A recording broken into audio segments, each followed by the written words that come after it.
हाँ, तो मैंने वो ब्रिज देखा एक वीडियो में। अच्छा तो ये वाला हाँ ऐसे अंदाज लगा। हाँ, अंदाज लगाया और उन्होंने बोला कि ऐसा था।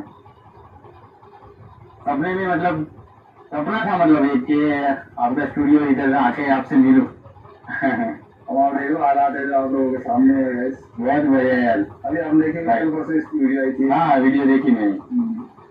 अभी मुकेंगे यार, बारिश हुई थी ना अभी 2 दिन पहले तो हमारे पास उधर बारिश हुई है गुजरात में। अभी और ये प्यारी सी जगह है हमारी तो। बहुत बढ़िया बहुत बढ़िया बहुत बढ़िया जगह है भाई। जैसा वीडियो में देखा ना, आपका दिल ही बहुत बड़ा भाई।